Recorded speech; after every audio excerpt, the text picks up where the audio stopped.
All right. What's going on, guys? We're live. Welcome to the 183rd installment of the Unplugged Alpha podcast series. We're covering the chapters in my new book with what we're working on lately. And the show's been returned to Monday nights. It's my favorite slot of the week. So 7 p.m. going forward. I updated the banner so you guys aren't confused. If you haven't gotten the new book, it is on Amazon in print, hardback, Kindle now, as of November 1st. And you will also be able to get Audible by January. I've had a bunch of you guys ask me about listening. And yes, I will be reading it in my own voice. Probably the last time. AI is going to be so good that I won't even need to read any of the books going forward, probably in the next year or two. But this will probably be the last one in my own actual voice.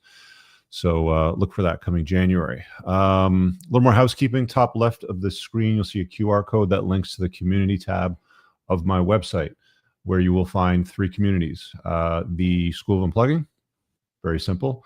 It's less than $50 a month, and it's under new management. So what I'm doing is I'm revising some of the content to focus on the 7 spokes of a high value guy. The community has been asking for a little more guidance, a little more support, and I think it's probably better because of the content that I put out in the books that I've written and the stuff that you guys follow, that it stays focused on a lot of the stuff in there, which it's proven. I mean, the first books, 250,000 copies have been sold, rave reviews. The 7 spokes are pretty much widely accepted and straightforward.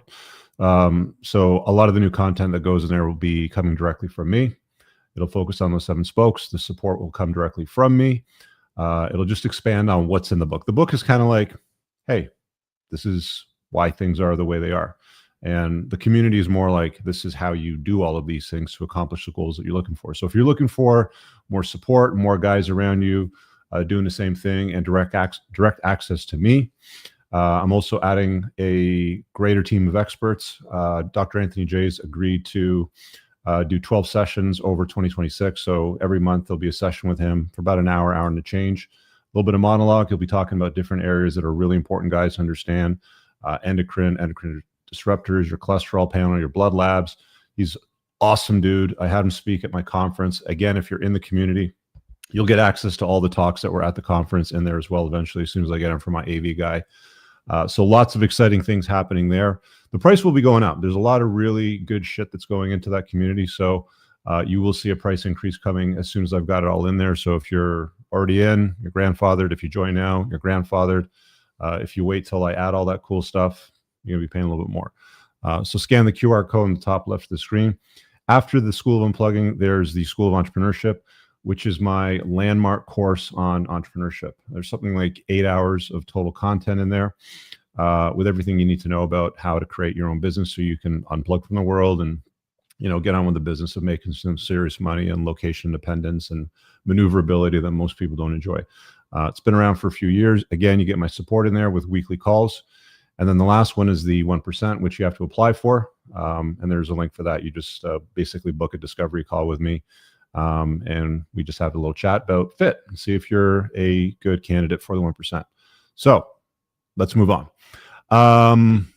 We're talking about Becky today, which is the 13th chapter in the book. The title of the section is called Becky, Today's Modern Woman. I put that section in the book kind of tongue-in-cheek and also in some seriousness because it's really accurate with what most guys deal with today. So before we get started with the chapter, I'm going to give you some visuals because I always, you know, that's what I do. I do kind of visual add-ons in it, so it makes a little more sense. I'm going to share my screen here, and I got 2 that I sort of bookmarked in my. Which one should I do first? Let's do the cartoon one that I bookmarked in my Twitter feed.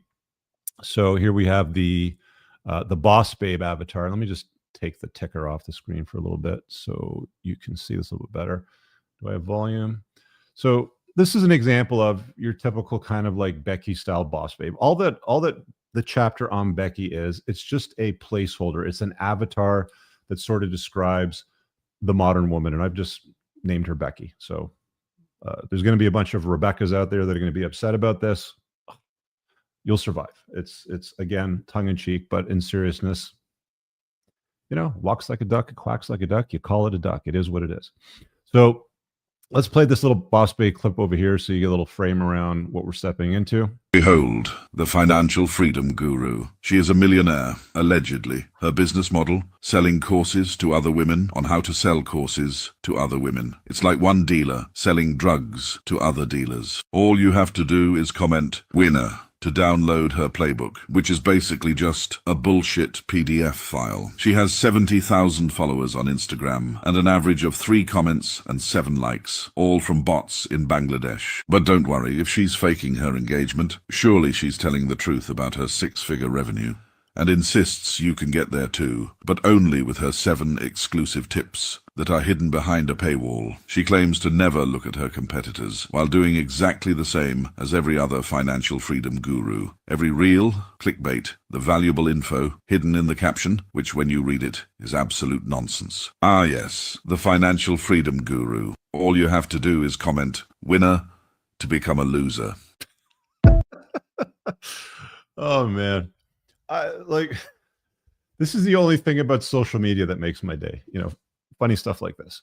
All right, let's close that one up and let's give you another example of Becky, the modern woman. Now, the previous one was, the life coach, the financial guru, life coach, become an entrepreneur, boss babe sort of thing. One of the hashtags that I've seen around a lot is Baddy. And every time I've heard a woman use the term baddie to describe herself or to describe another woman, the optics or the visuals that you're getting of the described baddie, it's not what you'd want. It's like every red flag from my first book. Like at least half of the red flag list is basically your baddie, covered in tattoos, attitude, feminist, bright hair, colors. You go down the list. So this next one over here is another version of the boss babe, Becky, as described in the chapter. And let's give you a little visual over here of the second one, and then we'll get into the details in the chapter. Here we go. All right. Boom. I've only ever kissed one girl. And I've taken countless back shots. And we're that one couple in our 30s. The best part about dating Katie is she knows exactly what she wants. A husband. And what she doesn't. Fun. I've already had a lot of fun. That's where I come in. Okay, it's been 2 months. I want to get married. Babe, I don't know if we're ready for that. Okay. Hi. Do you want a shaboing? Yeah, that sounds great, actually. Okay. No, I'm ready to get married. Yay! Love you.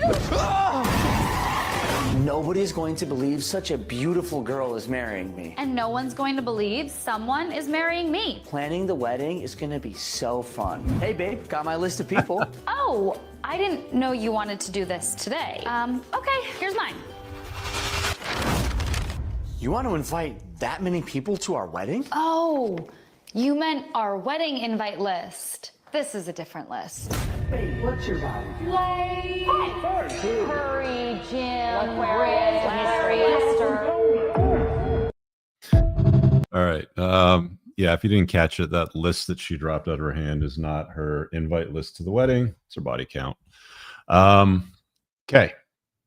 Makes sense. That's what I was thinking of when I wrote this chapter.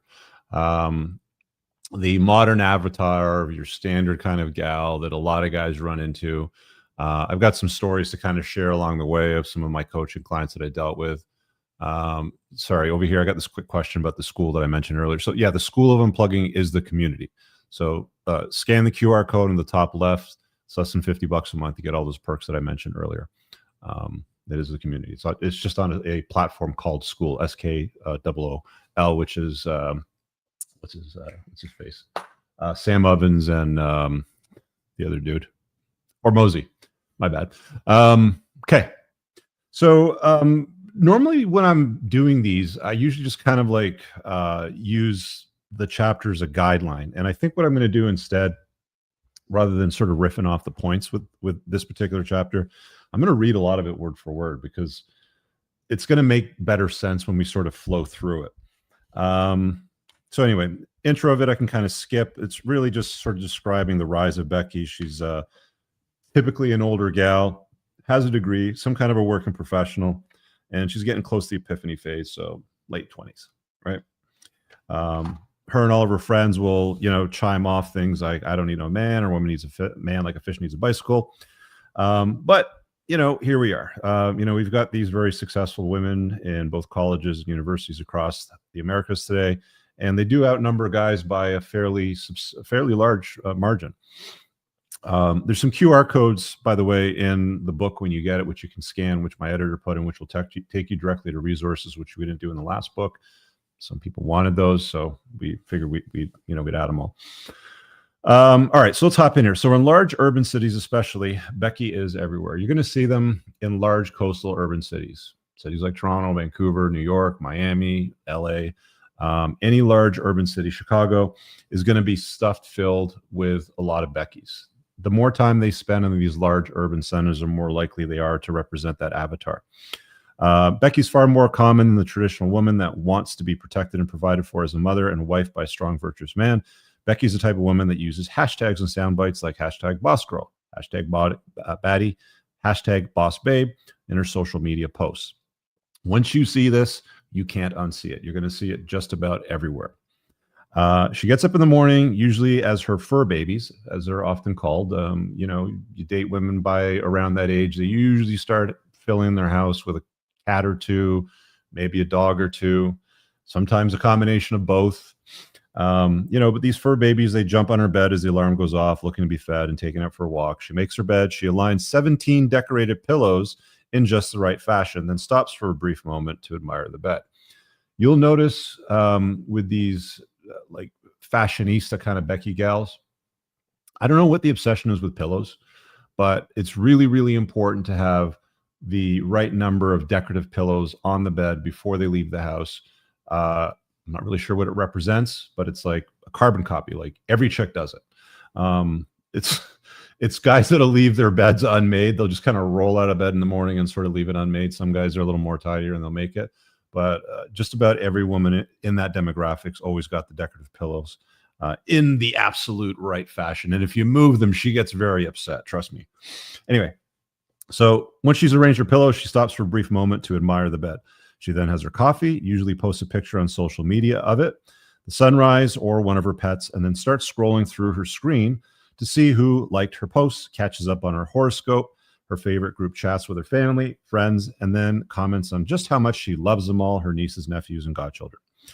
Praise by everyone in the group chat is dispensed on cute little pictures of children in the group chat doing something simple like wiping their own bum. She goes on to read messages from several men that she chose not to reply to, all of them telling her just how pretty she is and calling her a queen, only to reply with something like, oops, sorry, I didn't reply. I fell asleep early last night, even though she was out last night on a date with another guy. She then messages the men that have ghosted her with a good morning, handsome statement. Where are we? Good morning, handsome. Desperately hoping one of them will reach out for another date after they hooked up and then went silent on her immediately afterwards. She gets ghosted. Becky then takes a shower. She puts on her power suit with nice padded shoulders, no less, of course. She admires her degree with little letters after her name framed in beautiful mahogany for a fleeting moment, reminding her that she's important. Sometimes Becky wishes she was made out of mahogany. Again, guys, a lot of the stuff in this chapter is really tongue-in-cheek, but it's also quite serious too. There's truth to every joke that you make. That's why jokes are funny.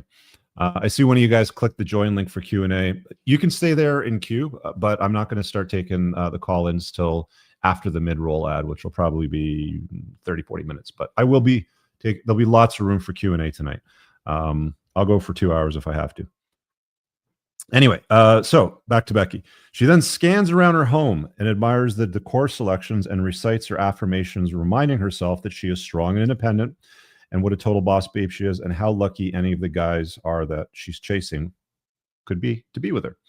One of the things you notice with these Beckys as well, I didn't mention it here, but they always have these like decorative framed catchphrases like, it's always in like italic and it's like, smile or you're beautiful or, your energy or something like that. That's part of the decorative sort of stuff that all these Becky sort of do. Again, guys, once you start seeing this, you can't unsee it. It's like, you know, you always hear women like, oh, you're never going to find another woman like me. And it's like, yeah, they're kind of everywhere now, right? Like it's all the same sort of flow of things, you know, when you start getting into it. Anyway, carrying on. She then says goodbye to her fur babies in her best little baby voice. You ever notice that Becky's always talked to their pets like, who's a good little doggy?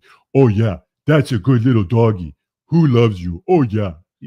You've seen it, right? Like, or cat or whatever, you know, it's usually the dogs. You know, seems to be like these little fluffy white dogs seem to be like the go-to. Anyway, back to the bit. And then commutes to work to smash the patriarchy, quote unquote, often ironically, by willingly serving a male-owned patriarchal corporation. Becky doesn't see the obvious irony of not prioritizing family in her 20s and wanting to serve a husband.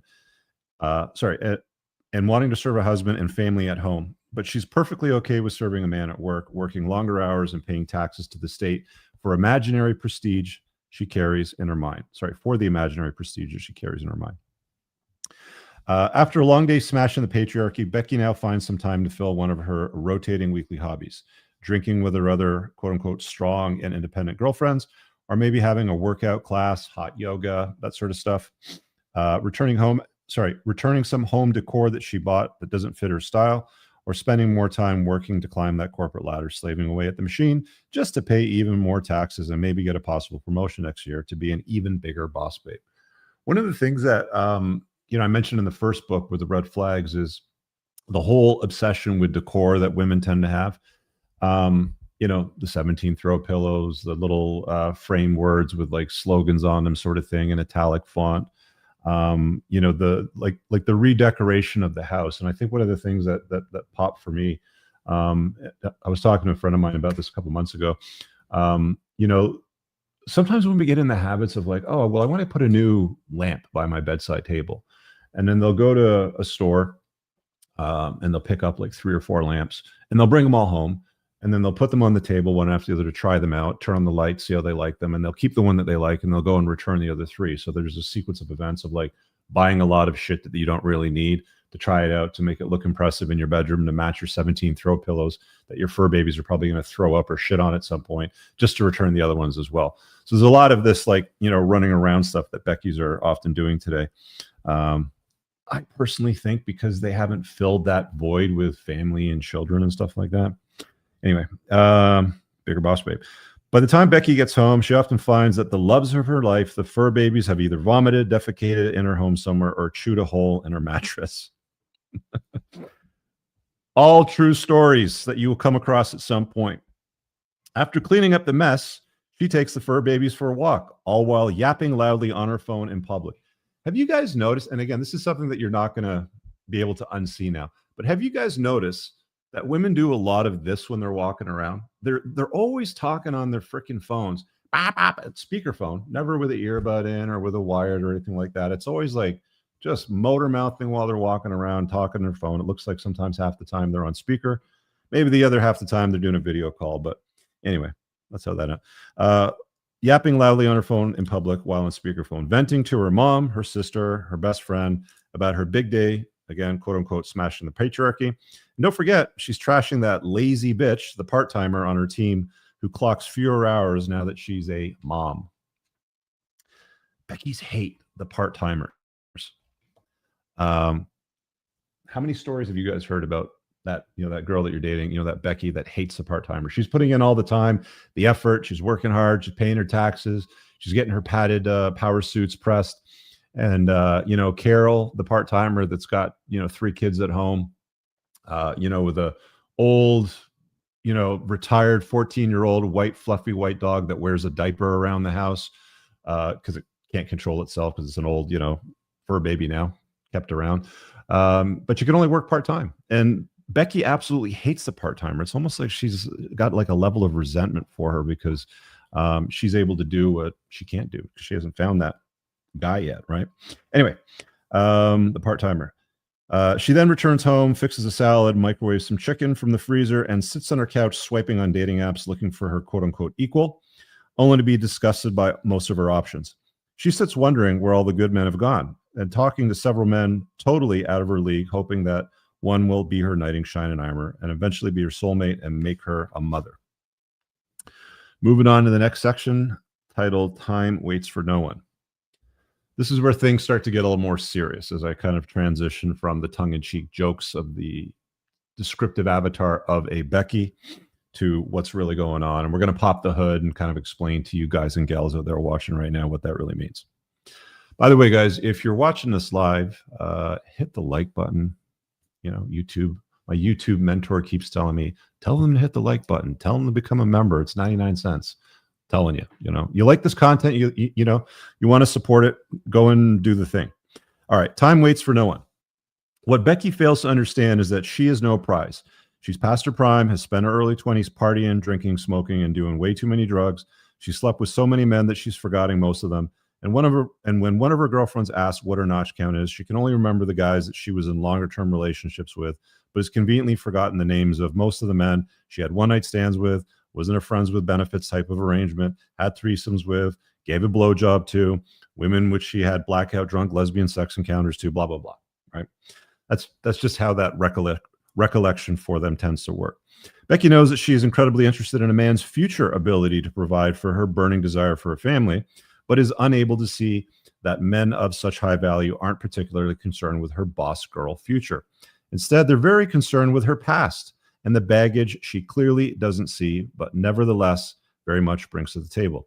You see, one of Becky's biggest conundrums is that she was sold the feminist lie of the strong, independent woman, but she also painfully feels the ticking of her biological clock and counting every egg that isn't being fertilized monthly, all while watching through teary eyes at her friends and family of hers getting married and having babies.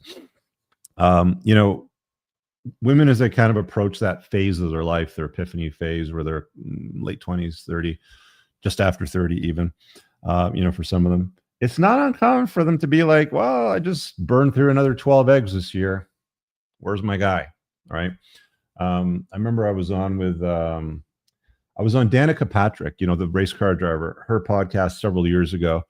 And she was talking about having frozen eggs and that she had frozen her eggs and that she was prepared for it. And I think she was 41 at the time. And I mean, for 41, she looked good for her, you know, for her age.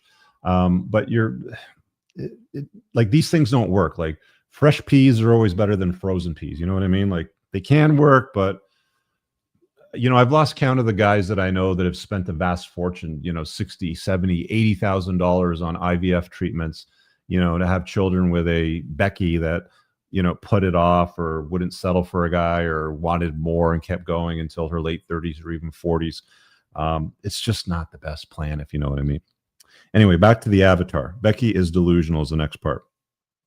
Becky's expectations are so incredibly high, only a handful of men could meet her requirements, and yet every quote-unquote Becky has nearly the same expectation. And when men ask her what she brings to the table, she tells them that she is smart, funny, educated, has style, has her own place, is a responsible pet mom, has a car and a career, or even worse, that she is the table. What Becky doesn't understand is that she's basically describing a successful man and what makes him attractive to her. Setting aside her confusion around what she incorrectly thinks men want, she has a lot of red flags I mentioned in my first book, like debt, a large notch count, is disagreeable and bossy, a feminist, not fit, obsessed with decor and returning things, is very masculine, has tasteless tattoos everywhere, and is sometimes a single mother. In some cases, comes with multiple children from multiple different fathers. Becky certainly knows what she wants, but she doesn't understand she doesn't understand that the men that she wants don't want her, or why. You know, where have all the good men gone, basically? She's trying to attract bees with vinegar, but doesn't understand that they want pure, 100% natural honey. Put something in here and a little side note. Oh, the table part. Yeah, so that's wild. So I had this longer term coaching client a couple months ago, and he was not having the best of luck with his online dating. We did a couple of tweaks here and there to fix it, and he's got some much better results now. But one of the things that was really funny was this dialogue back and forth where, you know, this gal he was talking to said something to him along the lines of, what was it? You know, you're smart, you're educated, you're handsome, you're tall, you have a good job, you bring a lot to the table, something, blah, blah, blah. And then he, tongue in cheek, you know, he shouldn't have, you know, responded with, okay, well, what do you bring to the table? You know, and that's where you can start to go offside. But I think, you know, if you're not really into a chick, who cares? You know, if she doesn't like what you have to say, it's kind of the attitude that most guys at that level have. Anyway, she ended up reporting him and he got blocked off the dating app because of it. But she came back with something along the lines of, well, I'm thoughtful. You know, like when you ask her, like, what do you bring to the table? Dude is rich, tall, jacked, handsome. You know, you go right down the list, like the 6'6" is all the stuff that the women want. And, you know, she comes back with, well, I'm thoughtful, I'm considerate, I'm smart, you know, basic shit, like basic fucking shit. But that's the level of disconnect that exists. It is what it is. Moving forward. How are we doing for time here? You guys enjoying the show? Chopping it up in the chat. Here, I'll put this back up on the stage or up on the screen. I turned it off during the other bit. Let's go to the painful truth. Now, I always get flack when I correct women, explain that men don't want a boss girl or that beautiful women aren't the prize. It's the high value men that are putting the dent in the universe who are the prize. Beautiful women are reasonably common, but the top shelf men that they all want and are chasing on dating apps certainly aren't. There's lots of pretty girls out there. Most of them aren't on dating apps. Most of them you'll find on Instagram. You'll find them at your gym. You'll find them at a hot yoga studio. You'll find them in large urban centers. You'll find them on yachts. You'll find them, you know, I can keep going right down the list. They're out there. They usually don't need dating apps to be around guys or successful, wealthy guys. But there's a lot more beautiful women than what there are top shelf men, really is what we're driving at here. However, it's Becky's disconnect from the reality of what men want and her impossibly high standards for a man that keeps her single, lonely, and perpetually angry. Her own solipsism prevents her from seeing the flaws in her thinking. Inner reflection isn't a skill that's in her wheelhouse. If you're unfamiliar with the term solipsism, it's been thrown around a lot for years, especially in the Mano Swamp. It's women's inability to see past their own noses. They kind of live in their own head. They don't see things from outside perspectives the way that guys can, or to the extent that guys can, at least I can put it that way. When Becky settles, let's keep moving through here. At some point, Becky eventually does settle, and she makes concessions when she realizes that she can't have it all. This is where shit starts to get really serious, by the way. She makes concessions when she realizes that she can't have it all. This is when things can go very badly for the plugged-in beta men that she hooks her wagon to. You don't want to be this guy. This is why you need to know what Becky looks like so that you're careful, gentlemen. You see, Becky hits a phase in her life, usually in her 30s, where she can no longer ignore her biological imperative shouting at her about having kids. She desperately wants to have those kids, but what she doesn't really want to be a hands-on mother.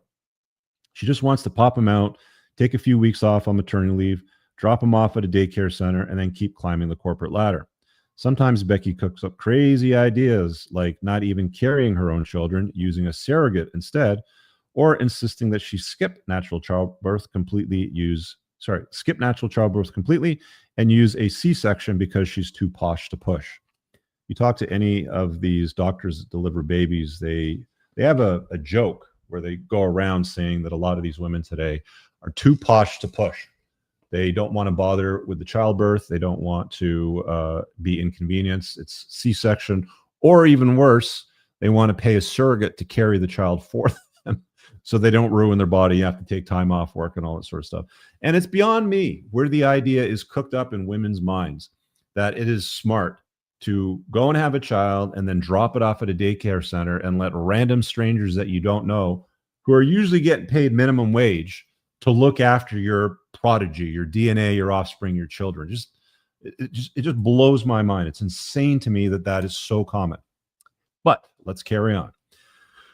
She wants to be a bride with all the wedding day glitz and glam. She just doesn't want to be a loving and caring wife or even a mother. She wants all the rewards and social praise for all of this, but without any of the accountability that comes with it. You know, you see a lot of there's some clout to be had for women today with social media moms, like the social media moms where they have 2 or 3 kids and they're like the mom boss or the mommy blogger or something like that. And I think when women move from the party years phase, when they start to realize that their sexual market value, their beauty, and their level of attractiveness is on the decline, that they switch over to mom mode. And this is where the plugged in beta males get destroyed, which we're going to explain a little bit. She wants all the social praise. So when Becky finds her equal partner, quote unquote, he often isn't her first, second, or even third choice. He is merely just a quote unquote good enough fit. He is usually a beta chump plugged into society's comforting lies who will unwittingly go through the very slow and soul-sucking process of betatization through 1,000 concessions during the time he spends with Becky, the boss girl who has it all. I talked about betatization through 1,000 concessions in my first book. It's just stamping everything. Yes, yes, yes, yes, yes. She wants this. Yes, yes, yes, yes, yes. And guys it's not a question if a man will go through betatization. It's a question of to what extent. All men. I wrote the book on this shit, and even I have to catch myself. All men will go through betatization. It's just to what extent. Most guys get destroyed. Like in the video that I showed you early on at the opening, there's a pretty good example with it. And again, it's all a skit and a play, but that dork is basically the plugged in beta male that she hitches her wagon to, and then he takes care of things, yeah, let's keep going. She complains to her friends around her that we're talking about the plugged in beta, that he is not quite tall enough, not quite handsome enough, not quite rich enough, not quite competent enough, not quite good enough in bed, but she's run out of time and therefore out of options. After all, every guy that she's pined for or even pursued diligently in the past just didn't want to commit to her. So settling is what she often now has to do. After the months leading up to the big fancy wedding, the brutal dieting to squeeze herself into decent shape so she can get into her dress for wedding photographs and the engagement and the honeymoon, 2 weeks at an exotic location so she can just get all the pictures she needs for social media clout. You see this all the time, guys. Don't tell me you're missing this on social media. You see it. And an extravagant home purchase with a large mortgage that they can barely afford. Becky might eventually get pregnant, assuming her husband's testosterone levels haven't tanked over the preceding years of nagging. Fast forward a few years, Becky now has her kids out of the way. She's put on more weight.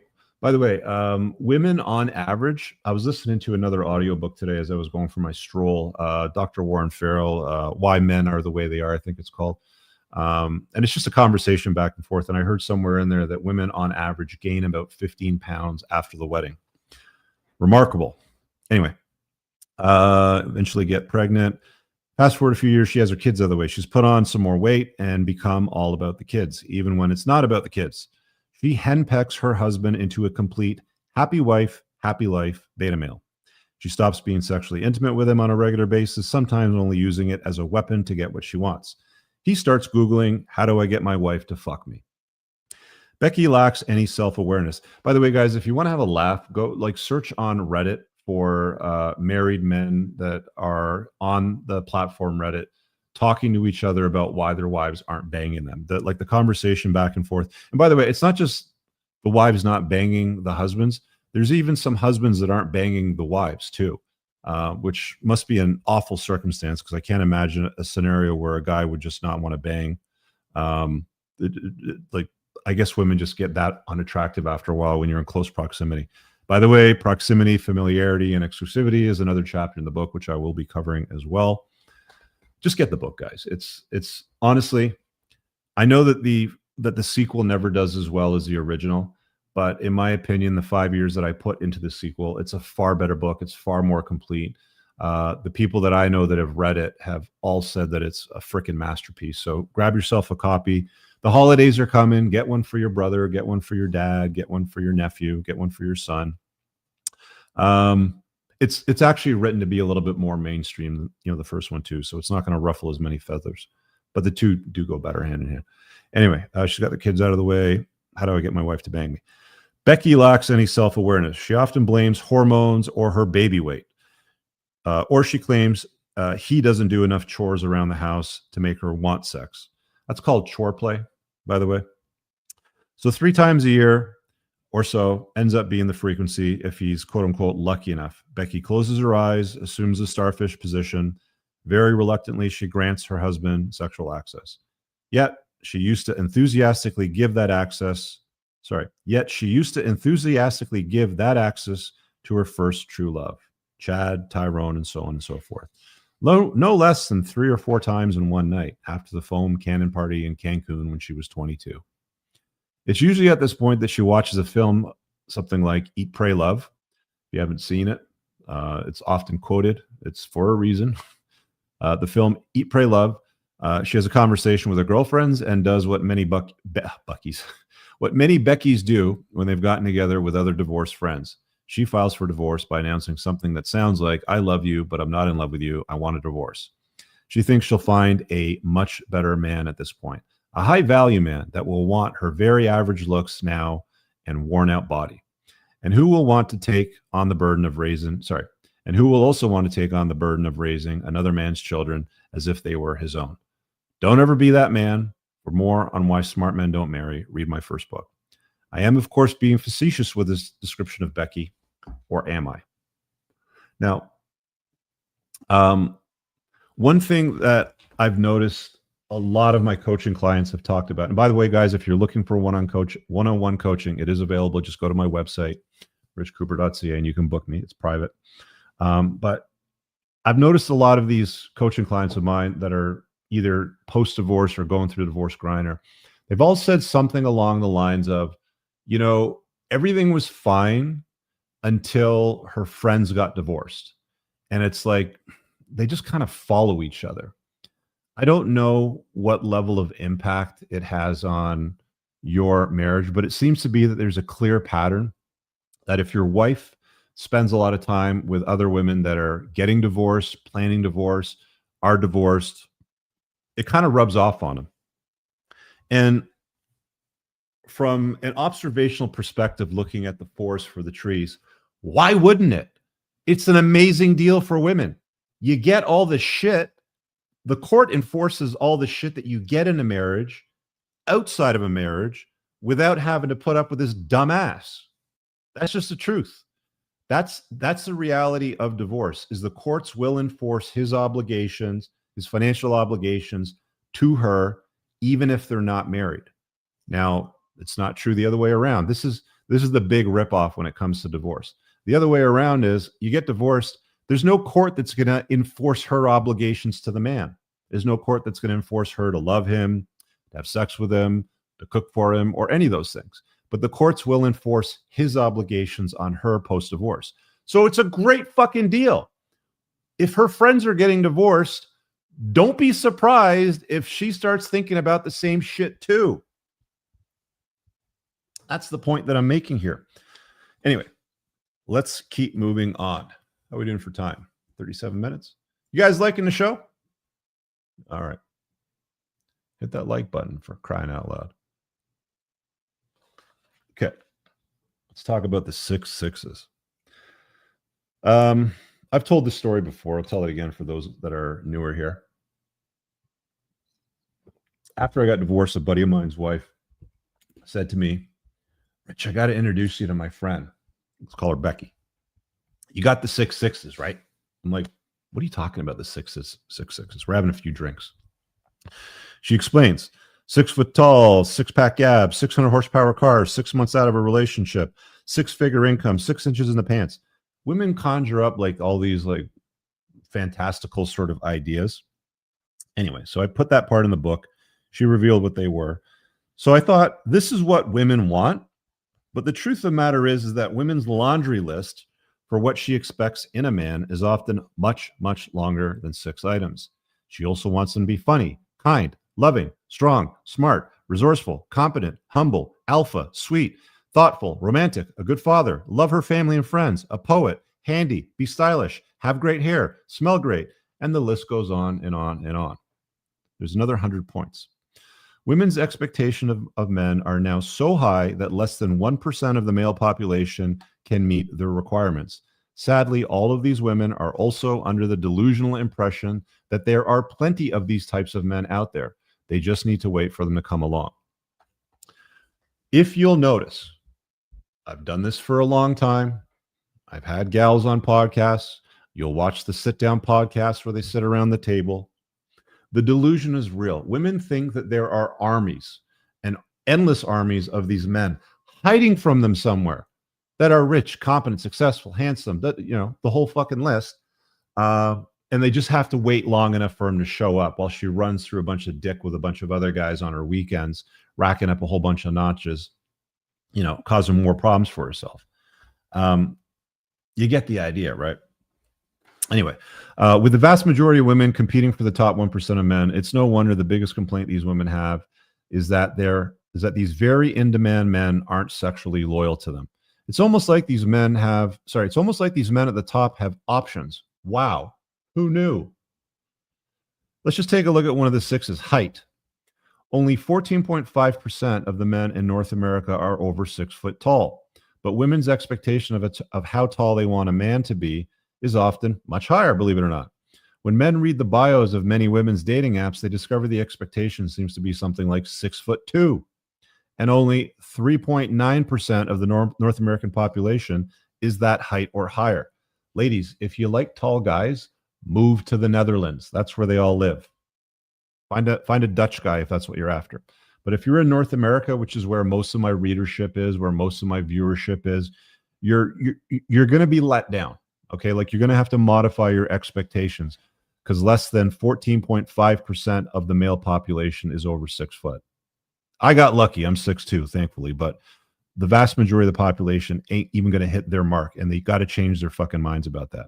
Let's move on to the next segment on top shelf men. I'm going to be generous here, but I'd estimate that 5% of the men that fall in the category of being a top shelf man. But this is what most women, especially the Beckys, are pining for.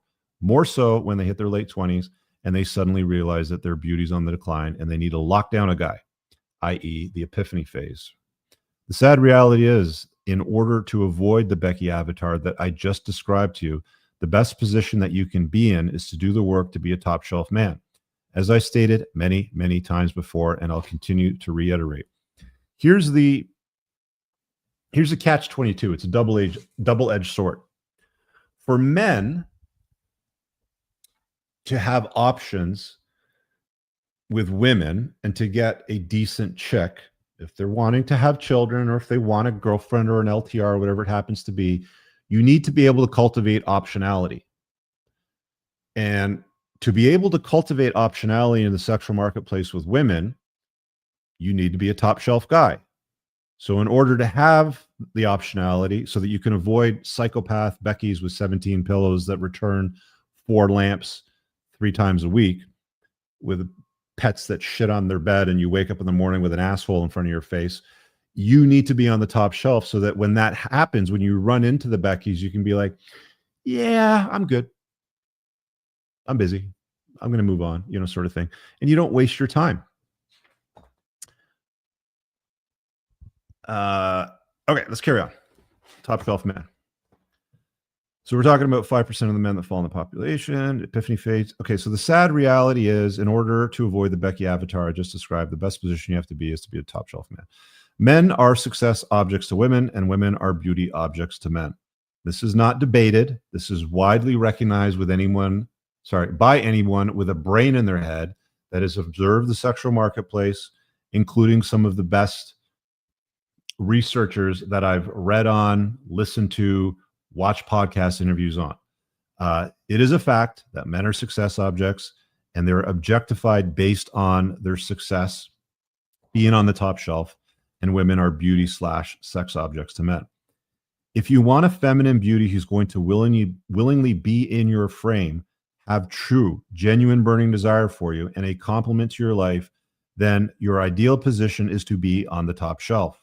Or to be more specific, be at the finish line as a winner, because as I've stated many times prior, women do not care about a man's struggle. They wait at the finish line and pick the winner. The example that Dr. Warren Farrell used in his book, as I was listening to today on my stroll, was a cheerleader cheering at a football game for the quarterback. If the quarterback gets injured, breaks his back, breaks his leg or something like that, there's no cheerleader that's going to run from the sideline to him. Oh my God, you played so well all this time. I'm going to be by your side to look after you and take care of you and blah, blah, blah. No, they haul him off the field. They bring a backup quarterback in, or they draft a new one, and the cheerleader then cheers for that quarterback. That's just how things are. So if you want to have a good experience, guys, be at the finish line, be the quarterback, whatever it happens to be. That's just the reality of it.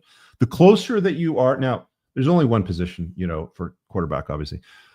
The closer that you are to approximating something that closely resembles that, you'll be fine. You don't have to be the quarterback. You can play on the team, you can have a jersey, you can be jacked, you can be, the head coach of the team.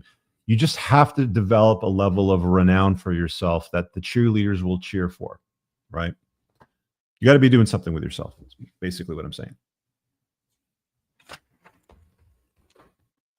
All right, let's keep going.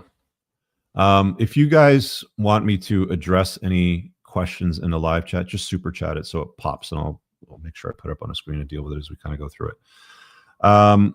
Okay, are women really strong and independent? So let's define strong first. Because women love using, I'm so strong and independent. So again, there's some tongue-in-cheek with some of the stuff I put in this book, and of course there's some jokes to it, and of course with every joke there's the truth. Jokes are funny for a reason because there's truth behind it. So let's define strong first. Strong is about having power or resilience, physical, mental, or emotional. Physically, it means you can lift heavy stuff, fight off an attacker, and endure tough conditions like a soldier. Mentally or emotionally is about holding it together under pressure. Think about somebody who doesn't crack during chaos or keeps pushing through grief. It's not about being invincible. It's more like you've got a solid core that doesn't snap easily. Let's take a look at independent. Independent means that you can stand on your own. You don't need somebody else to prop you up financially, emotionally, or otherwise. It's not about isolation. It's about self-reliance. You pay your own way. You don't cling to others for validation. So let's be honest here. If the Beckys of the world were strong and independent, if the Beckys of the world were as strong and independent as they claim to be, they'd fight in wars. They'd refuse to take alimony and child support beyond the child's needs. They'd pay for their own dinners on a date and not vote for big government, huge tax rates, and free social programs. Does that make sense? Let's talk about the segment on raising a daughter to avoid the Becky trap. If you're a father of a daughter that's unplugging, the real win is steering your daughter clear of the mess in the first place. Raise her to respect her father. That's from her seeing you leading by example, and men in general, not as superiors, but as complements in a balanced life. Remember, it's about modeling respect through actions, not lectures, so she internalizes it as natural. Done right, she'll chase excellence her way, feminine, accountable, and hypergamy smart without delusion. The other important thing is make sure she has a better relationship with you as the father than she does with screens, the school, social media, music, pop culture, Hollywood, whatever bullshit's trending on, the streaming surface. It's hard because the struggle that fathers have with daughters is that everything in the world, as women sort of mature and grow, is trying to turn her into a whore. It's just true. Show more skin, you'll get more validation, you get more likes. That's how social media works, right? Like the dopamine hits that sort of come with posting more provocative photographs of yourself as a woman. You'll get more validation and likes and DMs and comments from thirsty betas going, "Oh, you're so beautiful, princess. I would love to take you out for dinner." That's just how the world goes. And conversely, everything's trying to turn men into soft, pussified, feminized males. So that's why we have this problem in the world today where the birth rate is like, I don't know, I think in Canada it's like 1.4 or some shit like that. And in the States it's about the same. But people aren't having children because men and women aren't coming together. Women are drunk on hormonal birth control. Most guys aren't good with women. They're disconnected from what they want. They don't chase excellence. They're incompetent. They've developed no renown for themselves. And then there's these natural Chad unplugged alphas on the top shelf that are banging like all the women. And they're not going to commit to them because they've got endless optionality. So why would they? Right? Start early with your own frame. I'm going to skip that bit. Femininity, we're talking about. So there's some stuff in here about, teaching women accountability, self-reflection. Let's talk about teaching accountability. So no victim mindset. Own your choices, fix what you can, If she blames others for a bad grade, nudge, what could you do differently next time? Model it. Admit your slip-ups openly, show growth, and when it comes to her respecting men, be sure to highlight the positives. Your uncle's hustle built that business. Respect the grind, quote unquote. For example, if she disrespects a male relative's view, intervene. Hear him out. Strong folks listen before firing back. Over time, this will set her up for nuance over entitlement, making her a partner man, making her a, sorry, this was probably the 14th draft before we updated it for the book. I had to print it out to mark it up, so I didn't get it done right. The book's actually right. So forgive me for that. Some of this is not absolutely 100% perfect just yet. Over time, she sets up for nuance, blah, blah, blah, partner crave, not compete with. However, do note that keeping a woman accountable is one of the hardest things to do. So do your best. Don't expect miracles. I've said this before, guys. If you can get a woman to take like half the accountability that you take, you're doing really good. If you can get a chick that fucks up to get to the point where she's like, I really fucked up there. I'm sorry. You've gone farther than 99% of the men out there. I wouldn't hold your breath though. It's like, just don't, because you're gonna die. If you hold your breath that long, you're gonna die. I'm just telling you. I'm gonna skip over a few more parts because I want to take some call-ins in a little bit after the mid-roll ad. We're almost at an hour, man. I churned this out an hour. I'm pleased with myself. All right, so I'll do the conclusion in a second. Let me just grab the call-in link here. There's a couple of people that were waiting. Invite guests to studio. So let's do this. Call in and ask a question. And this is the call-in link here. I will go, it's 8 o'clock Eastern right now. It's almost 8 o'clock. I'll go to 9 o'clock Eastern. I'll take call-ins for that long for you guys if you want. If you're on YouTube, I think the call-in link's already pinned up at the top. It is. Yeah. Okay. In conclusion, so Becky is a very common avatar today, but make no mistake, there are still some conventionally feminine women with very low notch counts. And they aren't covered in hideous tattoos. They want to complement a strong, virtuous man's life. She wants nothing more than to be a wife and a loving present mother to his children. But as the old saying goes, you're going to need to dig through a lot of dirt to find gold. So don't expect her to come to you, especially if you haven't done the work on yourself and maxed out on your own sexual marketplace value. You'll need to vet all women against the 21 red flags listed in my first book, then let time and sunlight sanitize any deceptions and lies to see if they really do have the true virtues of a loving mother and a submissive and faithful wife. Once again, women don't care about your struggles. They are naturally hypergamous. It's a feature, not a bug. So they'll naturally hang out at the finish line and pick the winner. You've done the hard work to become such a high-value man on the top shelf, as the title of the book suggests. Then take confidence in knowing that there are fewer of you at the finish line than there are beautiful women waiting there. So you will be the one that's spoiled for choice, not them, if and only if you do the work on yourself. I'm not describing Becky to discourage you from dealing with women. Becky is a tale of many women combined, of my own experience personally, of the thousands of men that I've coached, and the tens of thousands of call-ins that I've taken on my podcast over the years. So in today's world, she is the modern woman and is unfortunately very common. However, it's my view that Becky's should be avoided, especially if you are on the top shelf and if you want value and a peaceful, fun, prosperous life. Becky won't add any value. She's delusional, bossy, struggles with pair bonding, and because most of you will never meet her delusional high expectations, you'll never be her first choice.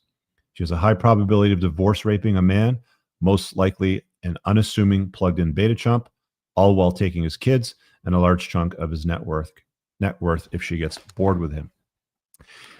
If you guys didn't catch it live earlier today, I did a Playing to Win podcast, which I'm aiming to do one a month now for you guys. It's not easy to find good people to interview and have some good conversations that bring a ton of value. So it's probably going to be about a month, like a monthly show. I had Ryan Benson on. He was one of the speakers at my event a couple weeks ago in Toronto, the 1% Forum. He wrote a book I think it's titled "How the Rich Divorce and Stay Rich." And he's a forensic accountant. He deals as an advisor, during the divorce process. He's been doing it for 15 years. And in that video, he described the 4 types of women that guys will divorce. 3/4 of them are absolute nightmares to deal with. And the 1/4 that wasn't, as he described it, and they just get consecutively worse and worse until you're dealing with like an Amber Heard type character that shits on your bed and takes you to court and tries to disparage you and drag you through the coals and ruin your character and character assassinate you and blah, blah, blah, and all this sort of stuff. So even if you get like the good kind that divorces you, you're still going to lose half your shit. You're probably not going to see your kids as much. Some dude that she, pairs up with later on will probably spend more time with your kids than you end up doing. That's just the reality of the world that you live in. And one of the things, he was saying is that the trend towards these more acrimonious and difficult types of divorces in his experience, and that's just over the 15 years, going back further, because obviously he's in the divorce industry, it's gotten a lot worse for guys. The avatar of women, the Beckys that I just described there, are what you're going to see a lot of. Just is. And I don't blame guys for, going their own way and not wanting to deal with women, or even top shelf guys that just don't want to commit to chicks, because it's like, why would they? Like, why would you want to invite a chick in your house that can absolutely ruin your life, who's probably going to demand sexual exclusivity from you? She's going to want you to abandon every single option, only to put up with BS that's going to compromise your life. I get it.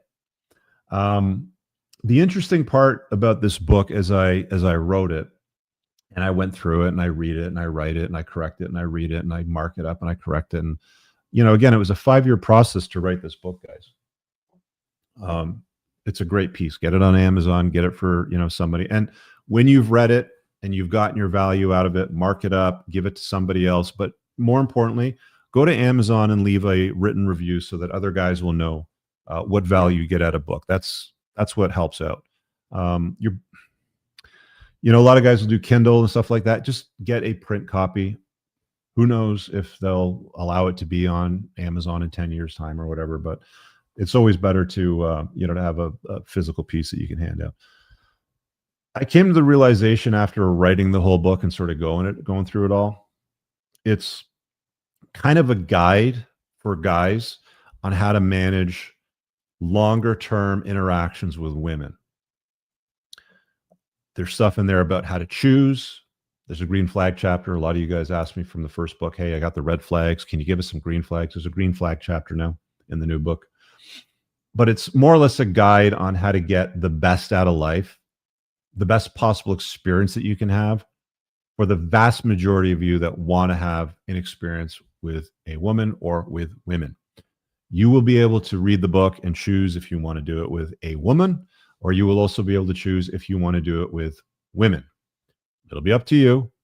I just provide you with the observation of the facts, and that's how it is. Anyway, it's a piece that I'm very proud of. I hope that you guys enjoy it. I'll continue to break down more of the chapters in future podcasts with a little bit more insight. But yeah, just grab the book. Let me run the mid-roll ad again. The call-in link is there for you if you guys want to ask a question or anything like that, or call in. You don't have to be on screen. You can just you can actually just call in. It's just audio. It's actually a new feature with StreamYard. It's really cool. I just add you and it's like a phone call. Hello, caller. What do you got for me today? Sort of thing, if you know what I mean. So just click that link if you guys want to call in and ask a question. Let me grab it again because I know the ticker moves everything up. Copy and paste. Q&A link. And boom, there you go. Okay. Let me run the ad reel, have some water, and we'll come back in like a minute and change. Minute and 50 seconds. Not that long. This episode is sponsored by yours truly. Brothers, if you like me and you take what you put in your body seriously, you'll want to use the Unplugged Alpha supplements. An obsession with engineering higher absorption rates is what sets my line apart from the others. You want to make sure that you absorb as much of the supplements as possible so you don't end up peeing out expensive urine and wasting your money. My supplement line is made in the United States from the highest quality domestic ingredients, and unlike your typical cheap supplements in plastic bottles, only quality supplements ship in dark glass bottles to keep your supplements fresher, longer, and won't seep endocrine disrupting microplastics into your supplements that end up in your body. Nothing is a hard tablet. Everything is in an easily digested, bioavailable capsule. You can filter all products by your goals, including testosterone support, estrogen metabolism, fat burning, sleep support, and performance. Visit www.theunpluggedalpha.com/shop and use the subscribe and save option to get 10% off your recurring supplement orders. Or check out my popular testosterone bundles and save 17%. Guys, if you want to know everything I know today that I wish my dad taught me,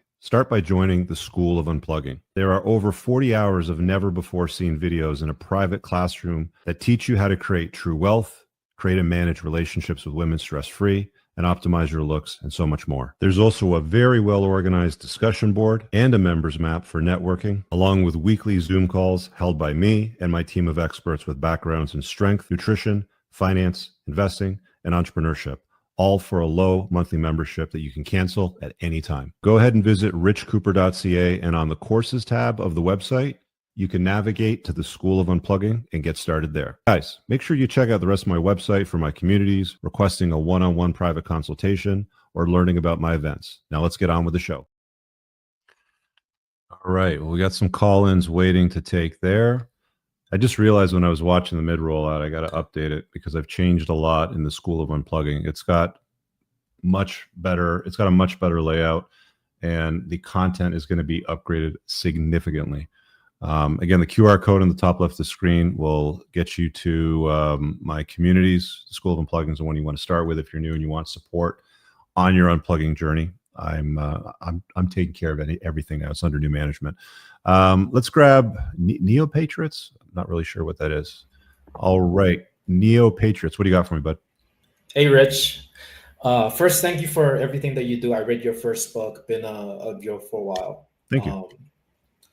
So my question is, if a guy doesn't lose sight of becoming a high value, so, he hits the gym, stays fit, tries to max his financial situation and continues to work on his game to actually meet women genuinely.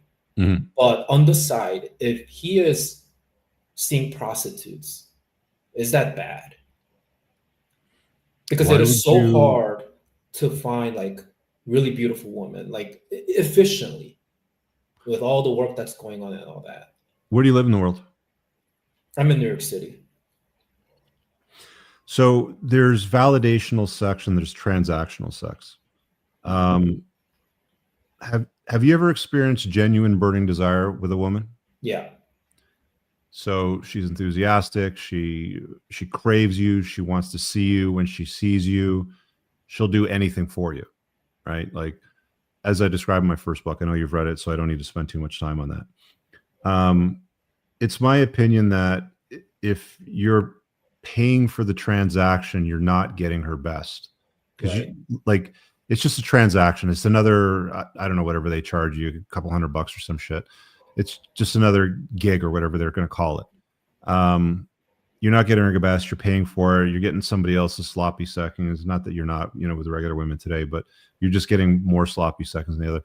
Although, I'll say this. So I bought this car 30 odd years ago when I was in collections. It was a Ford Contour SVT. It was a nice little Ford four-door sedan.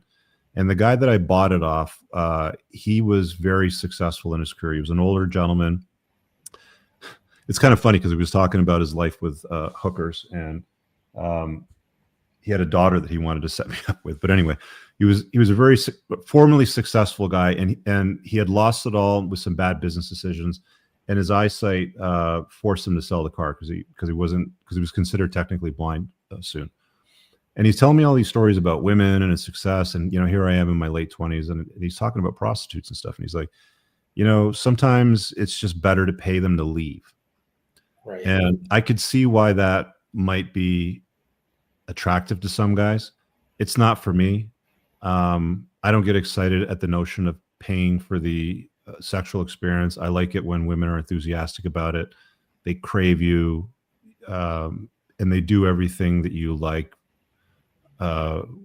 with a lot of passion, if you know what I mean. So I find that guys that fill the gap with paying for intimacy, there's no guy out there that's got an abundance of women that's probably going to pay for a prostitute. I'm sure it happens. Like, I've heard stories of like politicians and athletes and stuff doing it from time to time. I've seen documentaries about like high service call girls, that were for politicians and rich athletes and handsome athletes and stuff like that. And I think that that's, that kind of falls in the category of just getting it to get rid of them. And maybe you don't want to deal with the Me Too, and maybe you don't want to deal with the attachment. So there might be circumstances where that might be advantageous. I just don't see it as being a good choice for most guys, if I'm being honest. Yeah, I totally understand. Like, it's just not the same, right? If the girl has that burning desire, like the passion, the quality, it's just not the same. So I totally agree with that. I know you said that it's not for you, and I'm not trying to get your validation, but the society like really kind of associates men that are seeing escorts as like disgusting and low value men. So what is your take on that? Are they necessarily low value? Like I said, if they don't lose sight of, not if politicians and successful athletes use them. There's a long history of very successful people using prostitution, to scratch that itch. It's the oldest profession in the world. Right. Been around since the beginning of the time. I mean, some would argue that Eve was a prostitute to some degree. But yeah, it's been around for ages. So I mean, I get why people I get why guys get shamed for doing it. I think if you're a dork, you're probably going to get shamed for doing it. But if you're a rich guy, successful, influential, there's probably times where they're like, yeah, I just want to get rid of her, or I just want to scratch that itch, or I don't want to deal with the Me Too, or I don't want to cuddle, or I just whatever. You know what I mean? Right. Right. I mean, dude, Epstein Island, like Jeffrey Epstein, like clearly there was something going on. Like, there was some weird shit going on over there. And who was going to that island? It wasn't you or me. It was politicians. It was actors, princes. Prince Andrew just got stripped of his title. Is what it is. But do you think those guys that participated in that are necessarily high value, like outside of their status and money? I don't think there's any question that the president of the United States, like Bill Clinton, was one of the guys that went to the island many, many times. Monica Lewinsky blew him in the Oval Office. There's no question that they're successful and high value. Yeah. So Okay. yes, to answer your question, high value men do from time to time use prostitution. Got it. All right. Thank you for your time. And when is the audiobook coming out for your second book? I have to read it still. I've got a lot on my plate, right now, but I'll probably get to reading it by the end of the month, and then my editor's got to chop it up. So let's say by January. Got it. All right. Thanks, Rich. Yeah, man. All right. Take care. All right. Again, guys, if you want to call in, the link is at the top of the live chat on the YouTubes.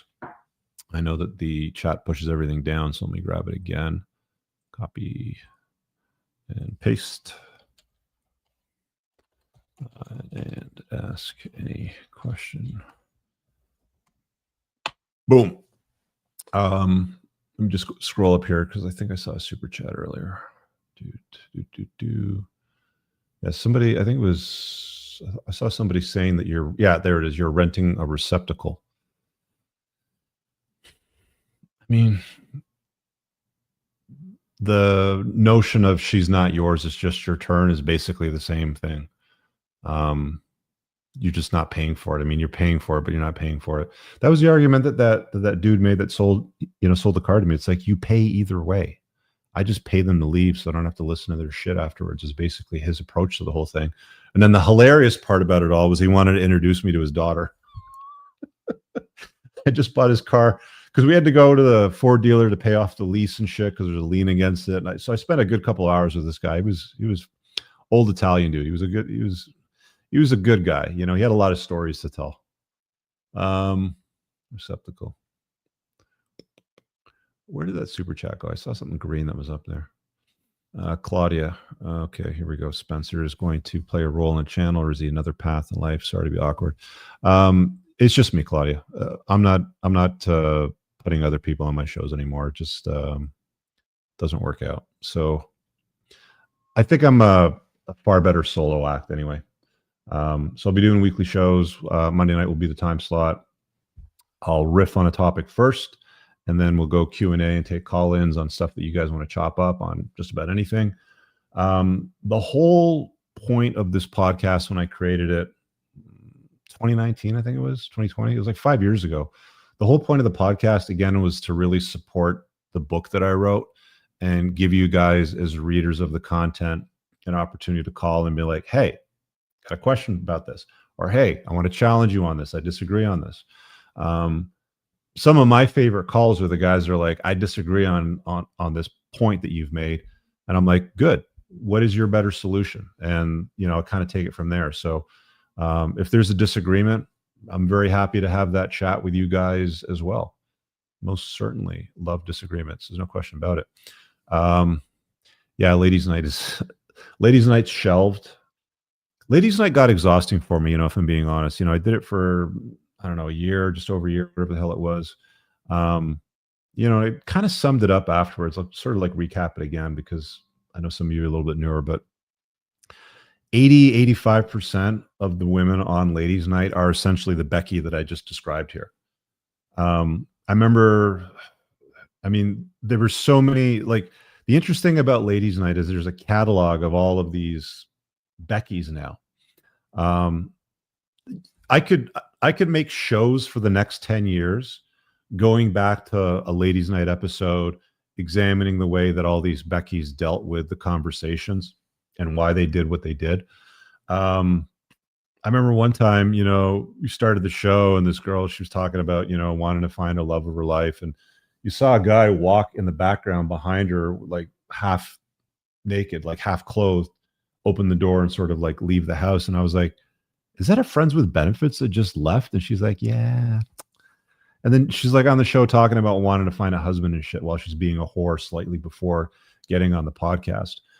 So it just, you're talking to the Beckys of the world, 85% of them. And then you get a small contingent of women that, so the remaining, let's say 15%, half of them are taken. Probably 2/3 of them are like taken. They're in a happy relationship. They're supporting a good guy. He's looking after her. She's about his mission. She doesn't nag him. She subscribes to my, you know, Unplugged Alpha lifestyle and notions and all this sort of prescriptions that I give women. And then the remaining are like the single ones, and they're really rare.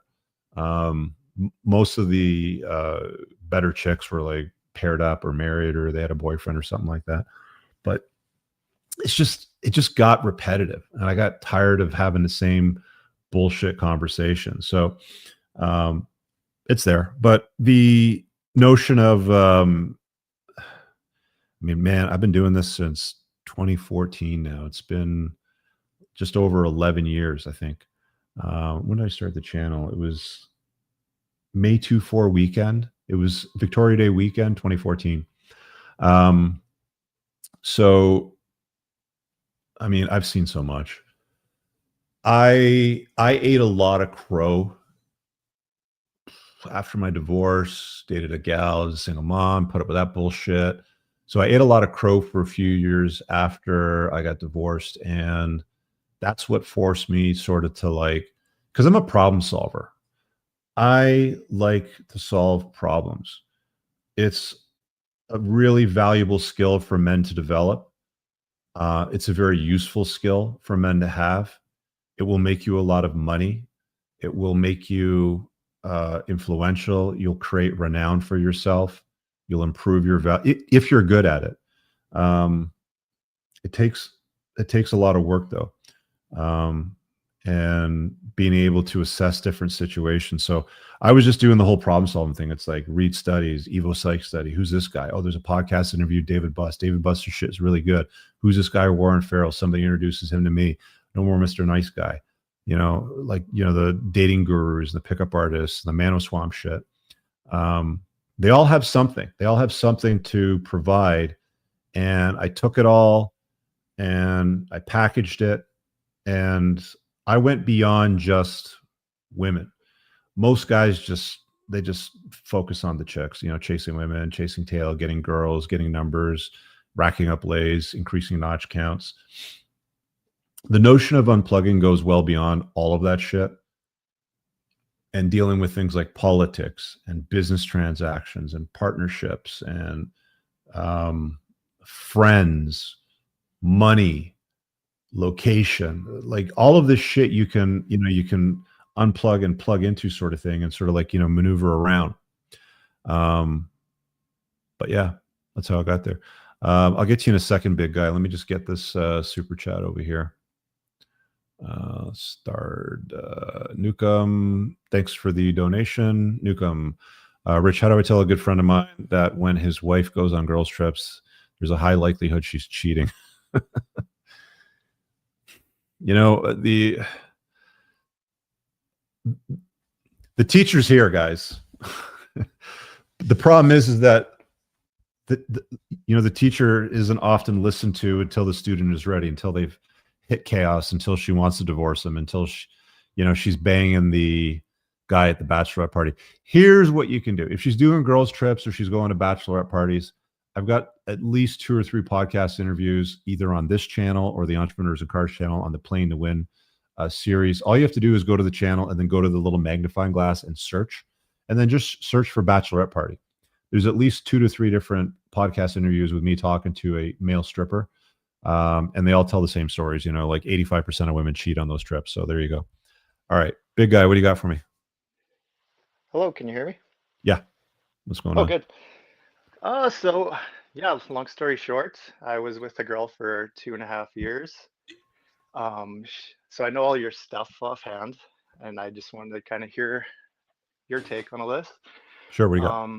The first year we were together, I didn't meet her kid, but you kind of mentioned he had ADHD. The kid had ADHD? Yeah, and it's Okay. undiagnosed, and I think there's a spectrum on there as well. Okay. Very bad behavior. So anyways, it's constant chaos all the time. So I moved them in with me, which was a bad mistake. My kids are a little bit older. They're 13 and 15. Okay. And this boy's 8. And it's just constant chaos from the time I wake up till we go to bed. Yeah. Stomping, everything in the house is wrecked. My kids decided they're not coming back.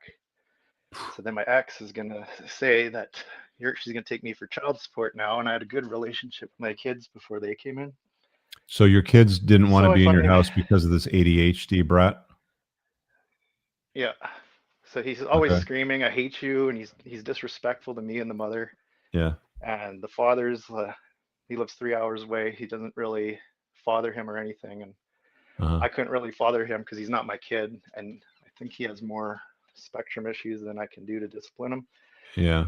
So anyways, she kind of thought she was a hot shit and everything, and she was always having guys in the back burner. And she went through my phone and was deleting friends of mine out of my phone and accusing me of cheating constantly. So then one night I went to her phone and I found she's messaging all her old boyfriends still, and they're all still there on her TikTok and everything. So it's a one-way street there. So You know, finally they say that got when Dutch to somebody get out points of a the finger house. at you, there's always 3 fingers pointing back at them, right? Yeah, totally. Anyway, carry on. So I finally got them out of the house, and I've been single for 2 weeks now, and finally got my kids back now. We got peace in the house, and now I understand what you say. You want to come home to a peaceful home. Yeah. And now I understand that. Like this morning, I woke up, like I miss her a lot, but it's just peace and quiet now, and it's it's like money can't put a price on it. You got your kids back, and everything's restored. So. Did you read my first book? I don't know. I did, yeah. Yeah, so you A went lot through of the my chapter on friends know single about moms, it too. right? Yeah. Yeah. So I guess my next question would be like, what should I look for? Because I kind of have older kids that are like Yeah. independent and driving now, but Mhm. How old are you? I don't want the. I'll be 43 this week. And your kids are how old again? 13 and 15. Your kids are driving at So 13 and 15. Where do you live? You must be out in the country.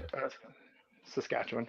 Yeah, it's only fucking like like out in the oh yeah, take the car out, 13-year-old driving through the Yeah. farm fields and shit like that. Okay. No, we're in the city, but she has her learner's license. No, I know, but it's like kind of natural out there. Yeah. Dude, I like guess- I just don't see any advantages to dealing with a single mom because I can it just see that now. brings extra disadvantages to the table that don't exist with a woman that doesn't have kids. Even as a guy with kids, like I would, I hate to say it, but like there's very rare circumstances where it would be ideal to date a single mom, and most of them just don't exist. I mean, at the end of that chapter in my first book, I talked about that. Like, okay, if you're a dad and you got like a 6-year-old girl and she's a mom, she's got a 6-year-old girl and they get along really good and she's not a fucking bum and isn't covered in tattoos and doesn't have all the red flags, then maybe you might want to contemplate it.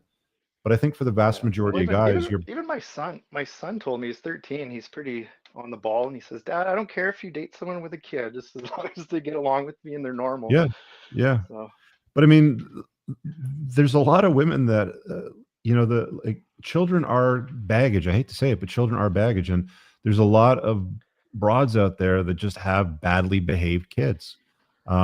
Single moms are notorious. Well, they're notorious for producing criminals. I think something like 88% of the incarcerated come from single mother households. Teenage pregnancies come from single mother households. Gang activity, single mother households. Suicide attempts, single mother households. Shitty grades, single mother households. There's a very strong correlation between single mothers and not great kids. And on a balance of probabilities, if you start dating a chick that's got kids and she's a single mom, there's no dad around, or he's a bum, or they're different kids from different fathers, there's a very strong probability that you're going to be dealing with some shit that you don't need to deal with. I'm just saying. That's what she never revealed to me in the beginning. Why her other nobody's going to tell you I got a batshit crazy kid that's going to disrespect you. Of course not, dude. She's going to like give you everything that you want. Like single moms don't usually look for love; they're looking for help. Oh, that's what I. And then they keep the guys in the background as you experience on speed dial, just in case, or just, if she wants something different. Yeah. Fuck that noise. Captain Save-A-Ho, I guess. That's Do why not I try play to bring Captain her to help Save-A-Ho, her. gentlemen. Yep. So at the end there, when I had to get them out, that's when their true colors come out. And she says, well, I lived here for almost enough to be common law. I'm going to take half your sea-doo, your camper, your house, and everything. I was like, holy shit. So, yeah, I think I made a good choice. Did you have to give up some of that stuff? I gave up all my furniture. My house is pretty empty right now. Did you have to give her anything else aside from the furniture? That's about it. Oh, man. As you can hear, this is all empty in here. There's a bit of an echo around you, isn't there? So, well, yeah, so turning the one hopefully she doesn't come back for more, more money, more support, you guys lived together for 2 years? About a year and a little bit. Yeah, so you're under the common law, hopefully. Common law here is 2 years here. Yeah, but there's there's a case here in Canada that made case law from Ontario. I can't remember the guy's first name. I think it's Mark Latner or something like that. Anyway, his family's very rich. They're billionaires. And he was dating this gal for several years named Lisa, who also had kids from a prior marriage. They would not cohabitate. They didn't live together. They didn't get married. They didn't live under the same roof, but they spent so much time together. They would come over to his house and have dinner. They would travel a lot. He would take her to Muskoka. He would take her to Cabo. He would take her to Miami in the wintertime, sort of thing, fly her around. And even though they didn't live together or get married, the courts awarded her $50,000 a month in alimony. So it's that dangerous in Canada that it's my recommendation to men to never live with a woman, because there's case law now that women have enforced alimony support payments to them, even though they never got married or lived together, because she was able to convince the courts that even though they didn't have a ceremony or live under the same roof, they were still technically married, because she got him to do stupid shit. You travel, oh, let's go down to, you know, the beach, and we'll draw a heart on the beach, and we'll put Lisa plus Mark, and they'll take a picture, and she'll ask for a promise ring, and he'll buy her a promise ring because he wants to make her happy and do the nice shit. She takes a picture of the promise ring. It's on Facebook, and she starts building up a case for all this shit. Like, I read the entire case law, dude. This is how they build up the case for we were married, even though they never got married. And then the courts say, well, you know, fuck you, Latner. You're going to have to pay her $50,000 a month because you basically behaved like a married couple. So you have to be very, very careful with that stuff, especially in Canada, because the courts hate men. Well, even the response I got from her the first time she met one of my friends, her sister's a lawyer. Mm-hmm. So he just asked, are you guys common law? And the reaction, instead of being like, yeah, we could be, or something nice, she was like, well, I can make it. I need to make a few phone calls and we can make it that. And I was like, that's not a very nice response. Like, red flag. I don't know, just something in the background wasn't feeling right. Yeah. Yep. Pay attention to these red flags. So, They're usually little whispers. You kind of hear them, but if you don't acknowledge them and you don't listen to them, they will become shouts. And by the time they become shouts, it's usually too late for most men. So don't let it get to that point. Yeah.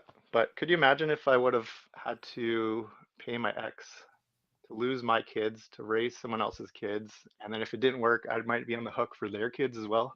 It's not uncommon, dude. I've talked to lots of guys that were on the hook for child support for children that weren't even theirs, because, you know, he married her or he lived common law with her for 3 years, and then she turns around and fucks the guy over that was nice enough to her, and then extorts money out of him for child support, because the courts say, well, child needs to be looked after, and you looked after him for 2 years, so you're gonna have to keep doing that now. It's insane. It's like, it's just don't live with the fucking chick, especially if she's got kids.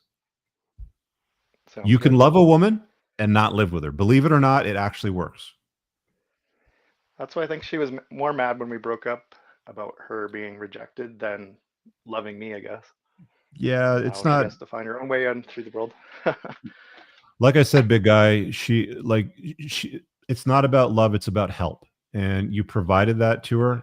She didn't discipline the kid. You didn't have any authority over the kid. He behaved like a brat. He even pushed your own children out of your house and cost you child support to your ex because of that brat. Yeah, I was even out. I felt like I was in the garage drinking because I didn't want to come in my own house. So it was getting bad. Fuck that noise. But don't do it again. Yeah. You learn your lesson. Vet these women before you meet their kids. And those of you that are watching, pay attention and listen to these stories. This is why I do the call-in segment, so you guys can hear this crazy stuff so you don't make the same mistakes.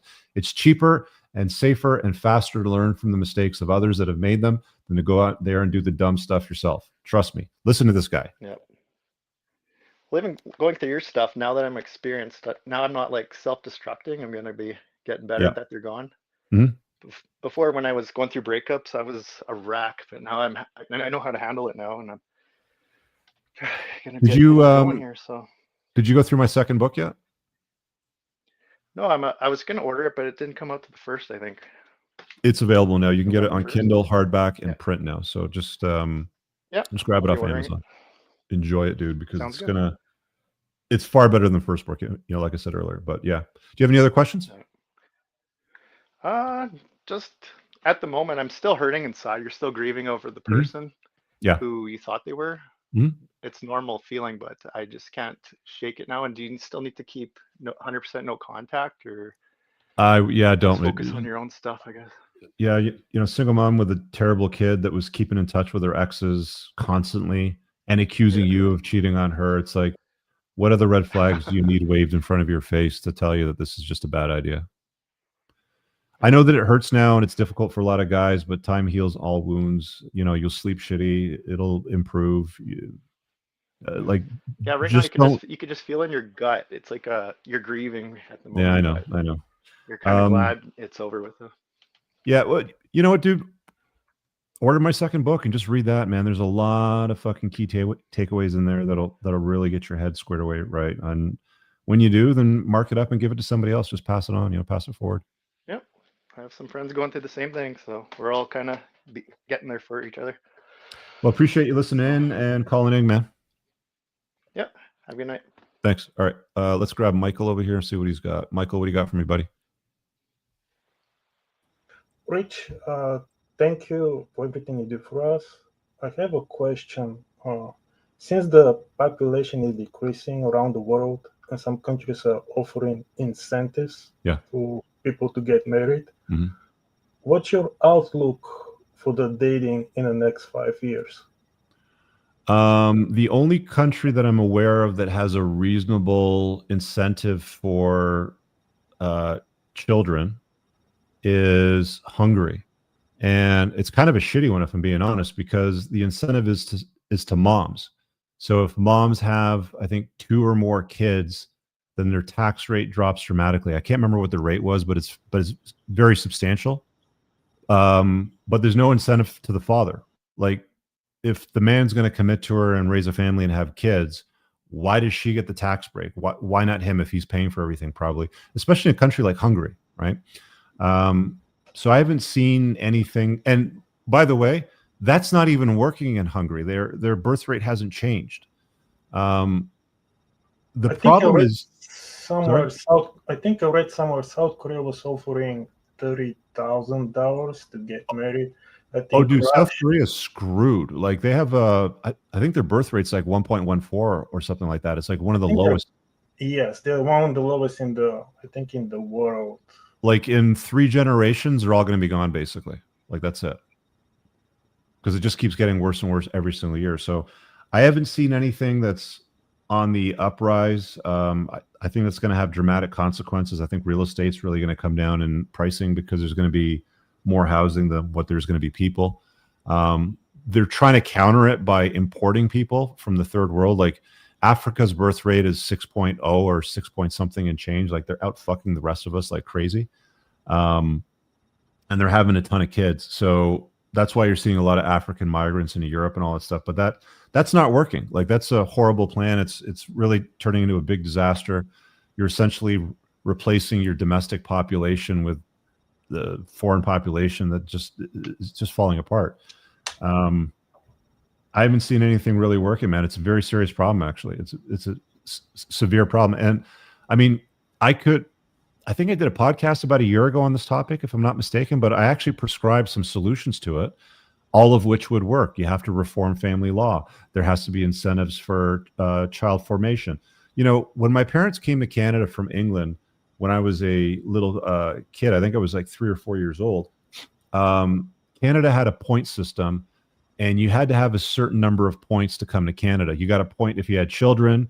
You got a point if you had a special skill. I think my dad was a radio engineer through the Royal Air Force. You got a point if you had a house that you could sell to bring the equity to Canada. So it worked on a point system. And that's how you attracted like top shelf people into the country. And it worked very well for a number of years, but it's not that way anymore. Somebody can show up as a migrant from some shithole country where they walk around barefoot and don't have cars and roads and stuff and say, I'm a refugee. And now I'm paying for all these fucking people to freeload here now. Right. So it's a severe problem. It's a very severe problem.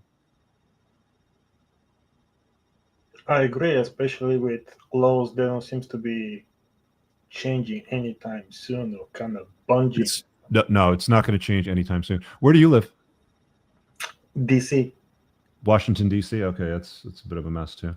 And you're from where originally? It sounds like you're Eastern Europe. Greece. Greece. Oh, okay, good. That's another failed nation too, right? Birth rates super low, lots of migration. Oh, absolutely. Unemployment issues. Yeah, government has royally fucked up the world severely. You know, there's some pockets, there's some bastions of hope. You know, Dubai looks like a strong option. The States could be, if they can turn things around with this Trump presidency. We'll see. It's a little bit behind. Like, I think the States is not as bad as Canada, Australia, you know, the UK, but it still has some severe issues. I'm not that optimistic, if I'm being honest. You know, I'm more of a enjoy the decline kind of guy. Put your feet up, let it burn down. You know, I'm not here to save anything. Like, I'm really here to educate you guys on where things are and how to navigate things best. And if you want to get certain results out of life, you know, I'll give you the roadmap, but there's a lot more to life than a lot of the basic bitch stuff that you hear preached to people today on a lot of social media and YouTube. Absolutely, I agree. Yeah. Did you have any other questions? Oh, I can go on. I have plenty. I don't want to hold the spot. All right. Well, I don't have anybody else in the queue right now. So if you got something else you want to chop up, what time is it? 1:34. I got another 20 minutes. I can go for another 20 minutes if you want. If you guys want to call in, the link's again in the live chat. I'll grab it. Don't be shy. You know, I know the call-in segment's kind of been absent for a while. Here's the call-in link over here. It's a StreamYard link. Just hit it. What's your other thing you got for me, Michael? Do you see having another book in the near future? I think I'm going to write one for women. I'm going to write one for guys getting divorced and rebuilding their lives after the divorce. And that'll probably be it. I think I'll be done. The second book, dude, if you haven't got it, get it. It's a really, really good piece. I'm absolutely proud of, you know, what I've put out here. I think it's far better than the first one. I'll check it out. I do have the first edition, and yeah, unfortunately, everything you said there, it's gonna come into a truth. I'm discovering what it is.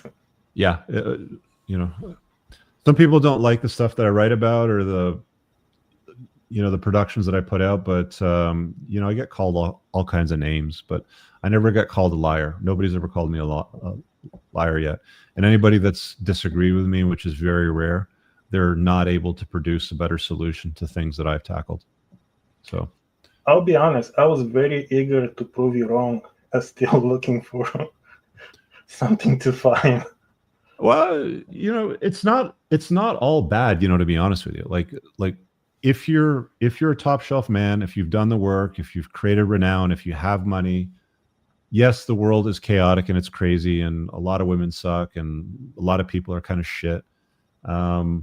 You can still have a very good experience in your life. You know, you can still have children, you can still love a woman, you can still, you know, you can still have a very good life. But I think it's a lot harder if you're one of the average plugged in beta males. I think that those guys don't have the best experience. They tend to get destroyed most in relationships and family court. It is what it is. And it's just a difficult environment, man. I agree, it is. I got another guy that wants to have a chat. His name's Lucifer. Absolutely. Thank you. I'll let you go. Okay. Thanks. All right. Let's see what Lucifer has for us.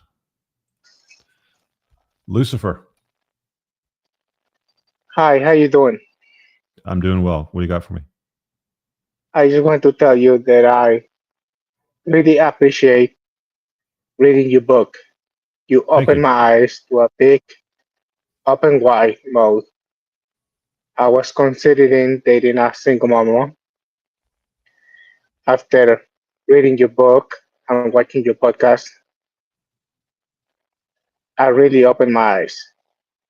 Where do you live? Florida. Very nice. And which book did you read? Was it the first one or the second book? First edition. First edition. Okay, yeah. Get the second one. The second one takes you deeper down the rabbit hole and will give you a lot more tools for dealing with life over the long term, dealing with women over the long term and all that stuff. And I was looking how to get rid of a single mom. Mm-hmm. And you came up to my YouTube channel, first option. Yeah, and what was your experience with a single mom? Was it similar to the guy from Saskatchewan? I fell in love big time, and she was not willing to do what I wanted to do with her, like sexual. Yeah, but she did it with the other guys. Yep, and I was like, God damn it, Rich is right. I'm the second option. Are you Spanish? Yes. Did you read the book Mexico. in Spanish or did you read the book in English? English. Ah, okay, because there's a Spanish version too that you can get. I'm used to read to read everything on English. No problem. Yeah. I just had it translated because I know that Spanish is widely regarded as needing this sort of information. But yeah. Anyway, did you have a question for me? I just want to tell you thank you for coming to my life and explain me everything. No problem. Okay, buddy. Thanks. That's it. I remember one time I got an email from this guy who was a vet, and I think he worked in Mexico City. I still have the email somewhere. And he was, similar story to this guy, was in a shitty relationship, and he was going to self-delete, and he was going to end it with a horse tranquilizer. So he had a big ass needle, draws a horse tranquilizer in, was just going to inject it in his leg and just pass out and not wake up. And he said that there was a computer screen as he was about to inject himself from one of his staff that had one of my videos on it. And I read this whole email. It like brought tears to my face and shit, when I was reading it, because it's like, holy crap. But yeah, it's nice to hear the impact that it has. But guys, go beyond the women. Go be like a lot of the mistakes that you make. Like you've heard 2 calls tonight where guys had a very bad experience with a single mom, and I explicitly warn you in my book to avoid them. And yeah, they're not all bad. I get it. But again, on a balance of probabilities, you're going to deal with some bad shit if you invite a single mom. Don't move them into your house. Don't,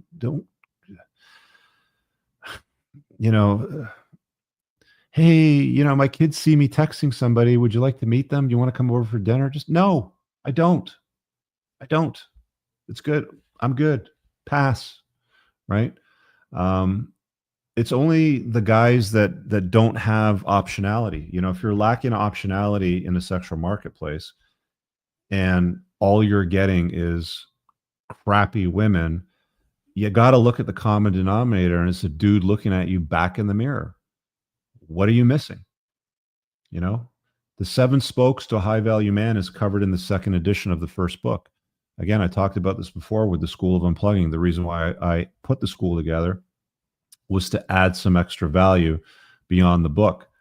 The school is now under new management. I'm going to add the 7 spokes as the guiding principles for men to follow, so they don't have to be one of these guys, this dude that moved a single mom into his house with the ADHD and the spazzing out in the house. And I hate you. I'm not going to listen to you. Fuck that noise.